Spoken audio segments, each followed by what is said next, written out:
অনুপমা, এখন আর সে স্বাদ জাগে না। মনের মাঝে বাসনাগুলো অদৃশ্য হয়ে যেন মিশে গেছে।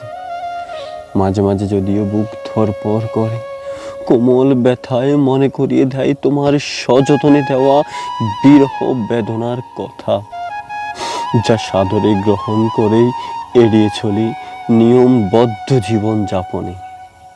প্রত্যাশায় কম্পিত হয়ে নয়ন সমুদ্রতায় উপচে পড়ে ঢেউয়ের গর্জনে কাটানো নিয়ম মাফিক নিশি আর উদীয়মান দিব্য আলোতে হারিয়ে ফেলি আমি নিজেকে।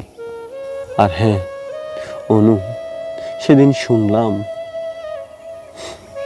তুমি নাকি স্থান পরিবর্তন করেছ। যদিও তা আমার জানার কিঞ্চিত পরিমাণও সাগ্রহ ছিল না, তবুও কানের পাশে আবেগ মোচড়ানো তোমার পিতৃ দেয়ার নামটি শুনেই যেন থমকে যেতে হয়। অজানা এক টর্নেডো যেন বয়ে চলে হৃদয়ের কোনো এক পাশে, ধুমড়ে মুচড়ে হতাশায় কাতর করে নিস্তব্ধ করে দেয় যেন সমস্ত শরীরকে। তাই আমি শুনতে বাধ্য হলাম।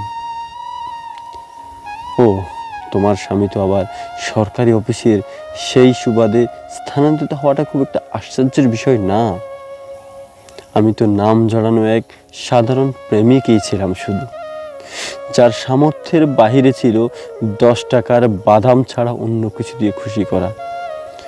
রোজ কার ভালো লাগে বলো সেই বাদাম খাওয়া, মাঝে মাঝে নামি দামি রেস্তোরাঁয় চাইনিজ খাওয়া, আর মানসম্মত উদ্যানগুলোতে যদি ঘুরাতে না পারে, তাকে কি প্রেমিক বলাটা খুব বাহুল্য? না, একদম না। তাই তো নিজের মতো করে কঠিনতার দৃশ্য ফুটিয়ে আমাকে বর্জন করে ওই সরকারি অফিসারকে সাদরে গ্রহণ করে নিলে। এখন তোমার সব স্বাদ আহ্লাদ পূরণ করা অতি সহজ হবে।